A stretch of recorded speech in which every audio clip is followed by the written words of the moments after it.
Welcome to Hey Chaplain. My name is Jared Altick, and I'm a chaplain with the police department. The Hey Chaplain podcast is the place where law enforcement officers and those adjacent to the law enforcement world come and talk to the chaplain in order to encourage you. Here at Hey Chaplain, we want every police officer to be healthier in every way possible. And so we hope that this free podcast becomes a catalog of valuable resources for you to go back and to refer to help and to share with others. On today's episode, Dr. Medina Baumgart is back to answer more questions from cops. She and I put our heads together to make a list of common issues that cops have, and I've compiled those concerns and questions with a few surprise questions the doc hasn't seen yet. And we're going to have her give us her answers, and then she and I will banter back and forth about them. Now, she's a psychologist, and I've been a church pastor for 30 years. She's married to a retired cop, and I'm a police chaplain. I think you'll really like the conversations that we have. This is part 2 of our conversation. If you haven't listened to part 1, go back and listen to episode number 124 right now. Here's Dr. Medina Baumgart. How honest can I be if I might have had thoughts about hurting myself? In other words, does this stay in the car? I get this question so much. Yes. So, most of the time, yes. So it's important to understand, mandated reporting, right? So explain that, yes. What that is. And you're in a different state than I'm in, but let's assume that we're in roughly the same ballpark as far as requirements. So what is mandated reporting? Each state has their own laws in terms of what therapists, licensed mental health providers have to report. And so the duty here when reporting is to protect and preserve life. That is our legal and our ethical obligation as psychologists. So the common things, right? Danger to self, danger to others, child abuse, elder independent adult abuse. When it comes to danger to self, a lot of officers misinterpret that to say, if I'm even having thoughts of suicide, then you have to report it. And that's not the case. Okay. The reporting threshold for us is imminence, meaning if we don't immediately intervene, you are immediately going to harm yourself. Okay. With suicide, a lot of times the thoughts, the ideation, are actually quite common among first responders and among law enforcement. And so the last thing that we want to do is to add an extra layer of stuff that they have to deal with in terms of their career, going into like a psych hospital, which if you've ever stepped foot in one, ever worked in one, you know that those places are not treatment oriented. They're focused on stabilization. Yeah. Right? So if somebody's having thoughts of suicide, that is, to me, it's an indicator that there is some suffering that's getting a little too much, whether that's physical pain, emotional, spiritual pain, relationship pain, a little bit of everything. But it's gotten to the point where the brain is now entertaining the idea of not sticking around as an alternative to alleviate the pain. So the focus really is on, okay, let's figure out what's hurting and how we can address that. And if you're having these thoughts, a lot of times those thoughts make sense for the level of distress and pain that people are feeling. And so, the brain's going to do what the brain's going to do, but we have to keep you safe. Yeah. So, the goal is to develop a safety plan of how are we going to keep you safe. This is temporary, how you're feeling. How are we going to maximize safety so that you can get treatment? You can still go to work. You can, be at home. You're not having to get locked up somewhere. But how can we help you feel better so that suicide is no longer an option for you? And if it gets really bad, that normal, like outpatient regular treatment is not working. Things are worsening, alcohol spiraling, the suicide ideation is getting to the point where you're rehearsing it and planning it out and everything, and you're not able to meaningfully participate in your own treatment. And it's like, I am going to do this. Then at that point, we look at hospitalization. Okay. And even then, we want it to be voluntary. Because if it's voluntary, we don't have the firearms prohibition. We don't, at least in California and with my agency, we don't have to report anything to anybody. You just get a doctor's note saying you're under a doctor's care, not what kind of doctor, where at, how long, why. That's all confidential. I was going to ask too, what kind of components you mentioned? You talked about it a little bit, but what kind of components are you looking for when, as a clinician, you are trying to judge the immediacy of the threat, and which would then dictate whether or not you would have to tell anyone. So what kind of components are you looking for? So looking at the content, right, of the thought. So is it a general just, I would really love to go to sleep and just not wake up? Is it I'm going to go to work, and if today's the day, then today's the day? Or, man, I'd really just to go to sleep and not wake up until this is all over. Is it that? Or is it, man, I want to go drive my car off the cliff? Or, firearms are accessible for our cops. So, am I going to shoot myself? Have you had any rehearsals, right? So have you sat there and actually practiced what that would be like? That's concerning. That starts to up the ante a little bit. And then I always ask, why haven't you? So if you're telling me about this, that means that something is keeping you here. And let's figure out what that thing is. And let's capitalize on that thing. And we'll start there, and we want to build on that. I want to give you more reasons for living than for dying. How is it different if someone says, yes, I've put a gun in my mouth, I've this is what I would do and where I would go to actively take my own life, versus someone else who says, well, I clear a house without help, I stop a car without backup, I might be a little too close to traffic. If something happens, it happens. Yeah. Talk to me about the difference between those two categories. So that, what you're explaining is like the risk-taking behaviors. So that still concerning, especially with the line of work, right? The risk-taking behaviors are kind of a tempting fate situation. So almost like these, still very concerning, because you're putting yourself in a risky position. Yeah, very dangerous. Yeah, yes. Compromising officer safety, right? You know the potentials here, yet you're still putting yourself in this situation. It's a smidge under that current active plan, because something else, kind of like the stars all need to align. Right. Now, it's also a gamble, right? Because we don't know if that situation is going to happen or not. Right. What we do know is you're not going to, other than put yourself in a risky situation, you're not going to make any more active steps toward taking your own life.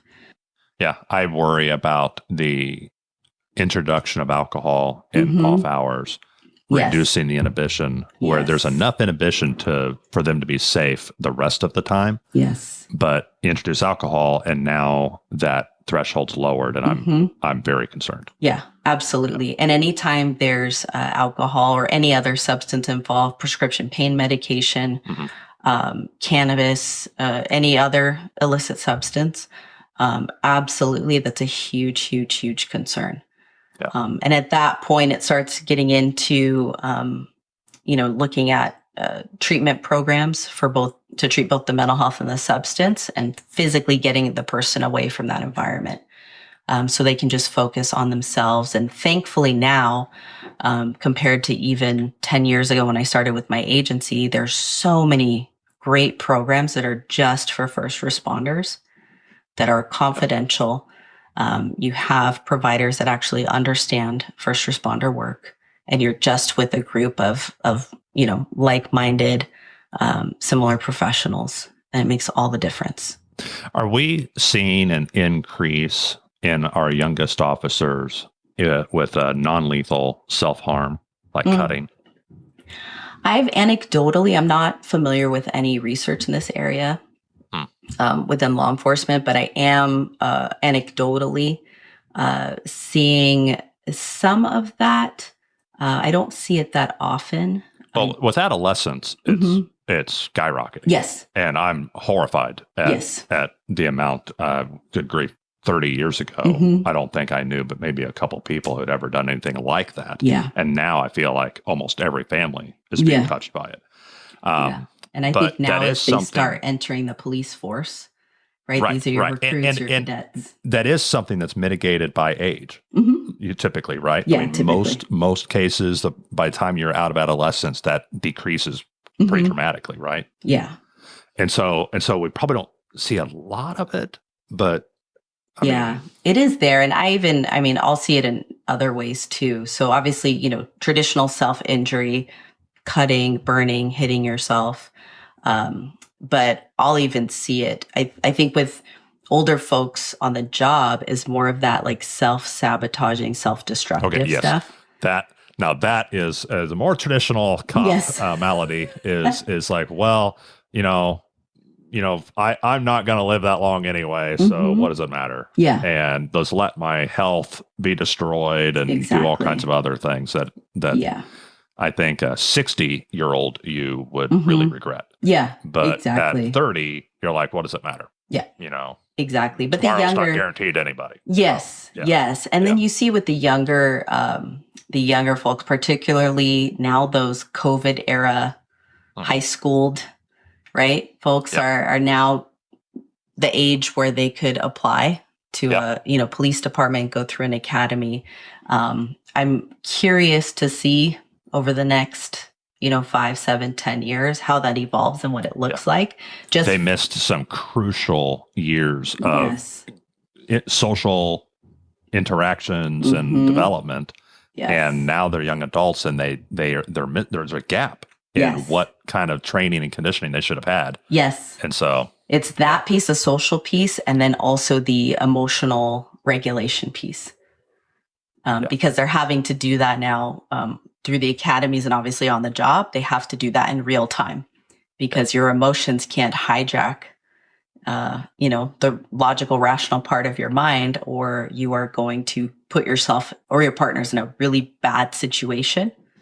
Yeah. Officer safety wise, legally. Yeah. That compartmentalization that can be negative at home is really necessary on the job. Absolutely necessary. You have to set those things aside so that you can function. Yes. And so, yeah, absolutely necessary on duty. So I'm eager to see what that ends up looking like on the job, especially in the era of body cameras and third-party entities oversight and all of that. Next question. Yes.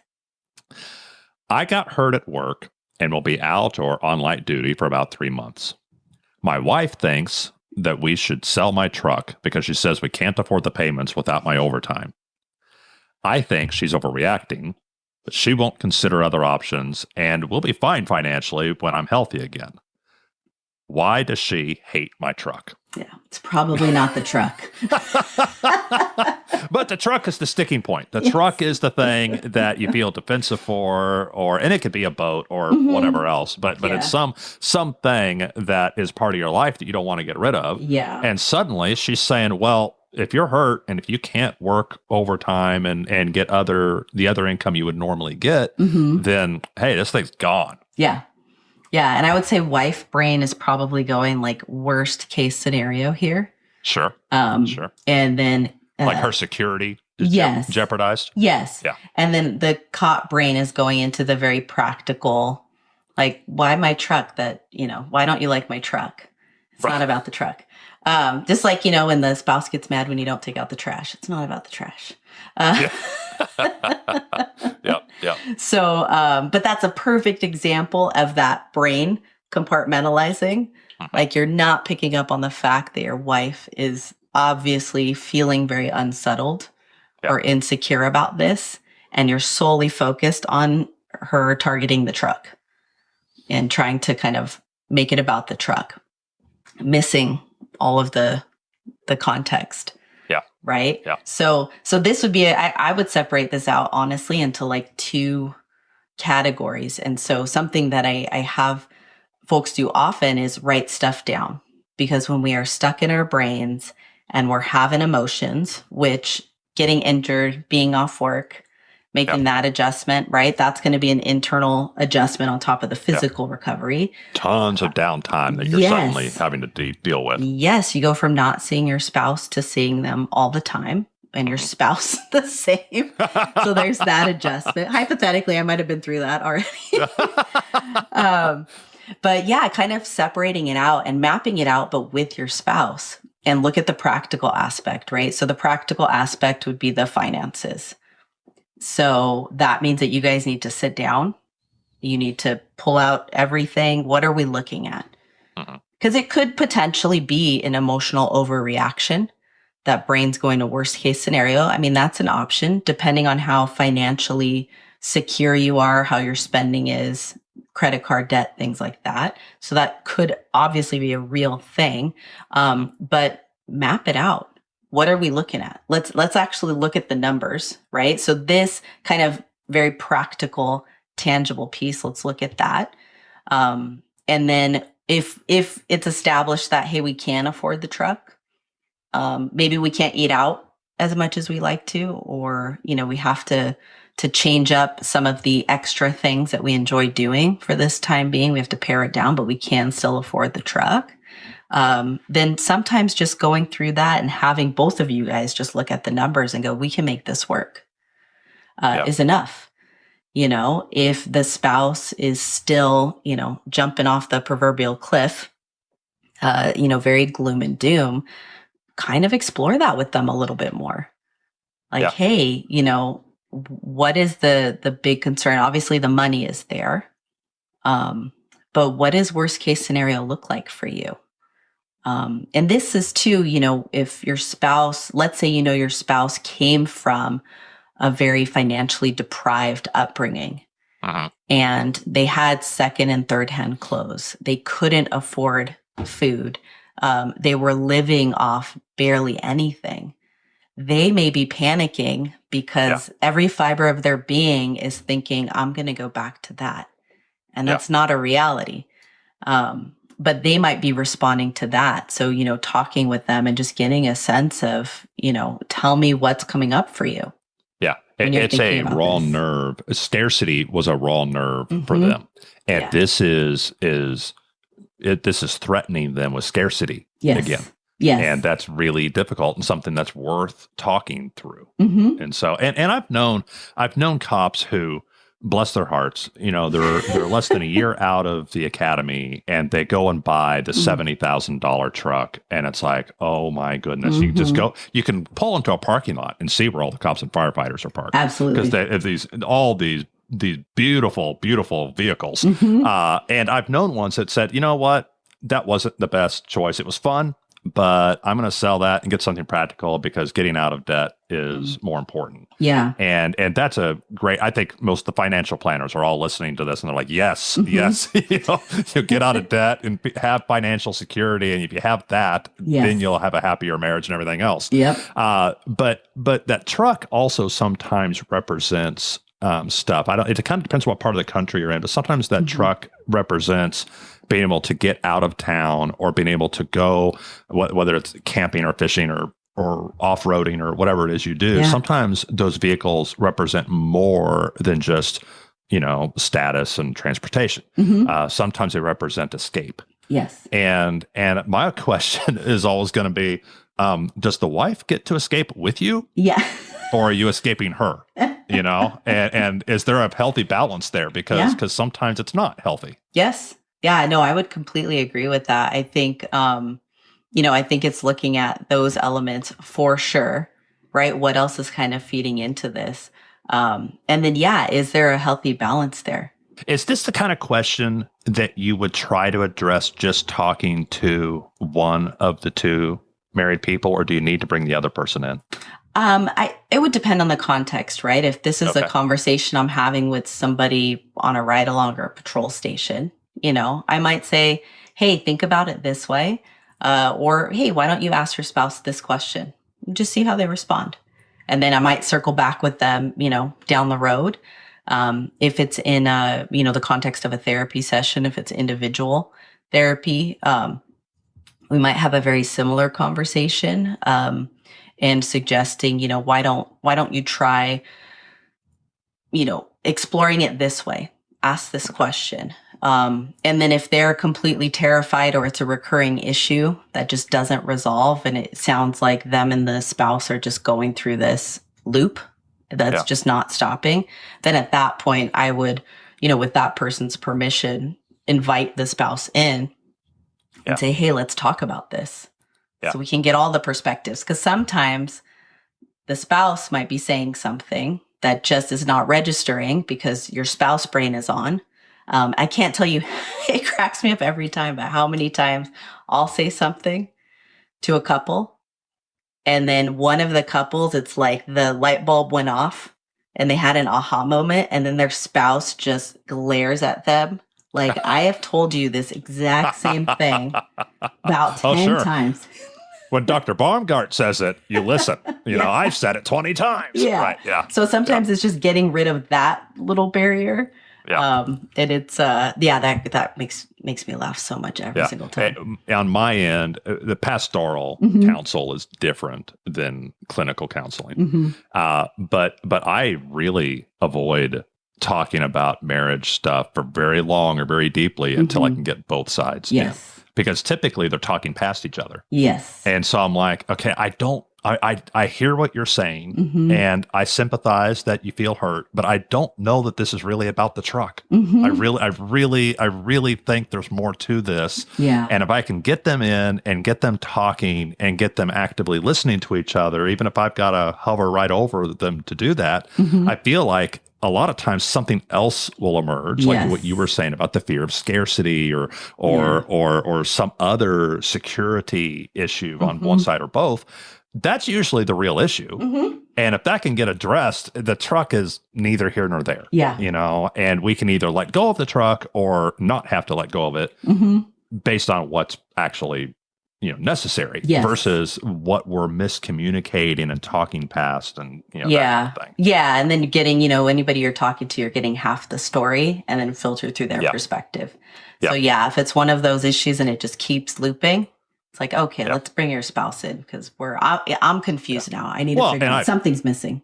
I've lost track of how many times I'm pretty sure what the issue is about, having talked to one side, but then when I have both of them, it's a much different picture. And it turns out I was only getting, I was looking through a straw. Yes. When I was only hearing one side of the story. Yes. And now I'm hearing both sides. And I feel like every cop should anticipate that because that's every call they go on is that they need to hear both sides of the story because no one's ever really telling the whole story. Exactly. But then they don't apply that in their own lives. And maybe none of us do. Maybe we're all weak in that way.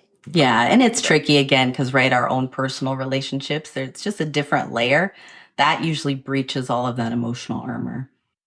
Okay, Doc, here's our rapid fire questions. We'll do 2 of these to wrap up the episode. Here we go.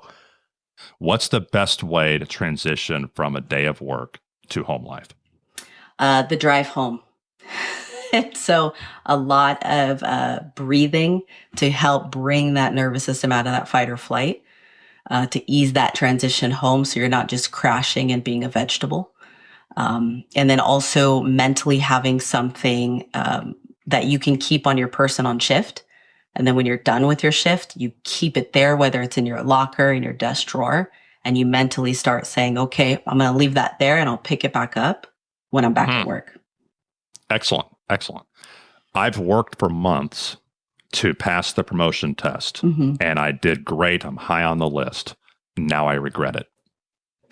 Yes. Congratulations. You are human. Right? A lot of times we get comfortable because we gain confidence and competence in a specific thing. And that natural progression for some is to promote or go to a specialized assignment. And it is 100% of the time. Do I hear people have that immediate regret? And a lot of times that's some anxiety and unsettled feeling about the unknown, right? So embrace that. If there's things that you can learn about the position before going into it, like practical, educational, informative things, do it. And then remember that you graduated the academy and you still didn't know what you were doing. You went on patrol and you still didn't know what you were doing. That's this ongoing cycle for law enforcement. So just because you're feeling a certain way doesn't necessarily mean that it's the wrong thing to do. That might be the right move and just be pushing you out of your comfort zone, which is okay. It's how we grow. Dr. Baumgart, thank you so much for being on the show today. I really appreciate it. Thank you so much for having me. This was really fun. I enjoyed this. Thank you. I want to thank Dr. Baumgart for coming on the show. We had a lot of fun putting this together, and I've already left the door open to her coming back again at some point in the future. It won't be hard for us to compile another set of questions and scenarios from our experience with law enforcement officers, but please, if you would like to ask a question that you have or one that you've heard cops talking about, please email me or message the show. Those links are in the show notes or episode description. On the next episode of Hey Chaplain. I had a guy that was on the SWAT team there in Buchanan County and kept bringing me his firearm. Of course, every time I got it, it was really dirty. And he gave me the symptoms, and I said, well, maybe you should clean it once in a while. And I replaced some parts just to appease him. And he just kept bringing it back. And finally, I said, listen, bring me some of the casings because I don't think it's the rifle. And so he gave me some casings, and then I started noticing things of casings coming apart, or maybe the primer was sticking out a little far. And I'm thinking, okay, somebody has loaded these wrong. And they're, in fact, the company did, and he recalled them. And so we sent all the parts back, and they sent us new.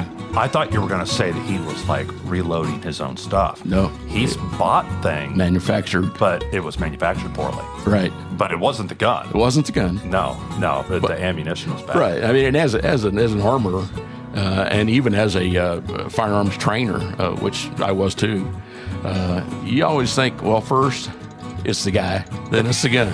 User error. Yeah, they say that with IT stuff. They say problem exists between keyboard and chair. Right. Yeah.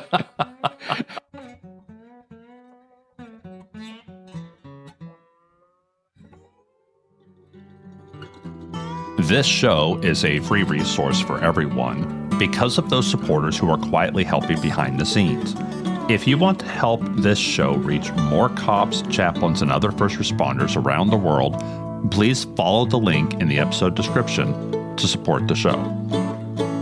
The views expressed here are the personal views of the hosts and our guest and do not necessarily represent the views of any law enforcement agency or its components.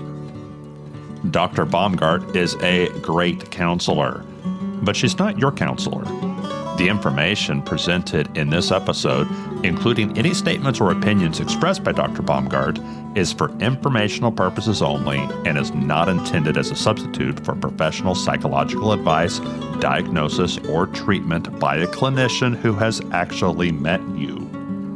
Always seek the advice of your qualified mental health care provider with any questions that you have regarding your condition, and never disregard professional advice or delay in seeking it because of something you heard on a podcast. Go see a professional. If you like this episode, please share it with a cop or someone who loves a cop. Thank you for listening to Hey Chaplain, and as always, let's pray for peace in our city.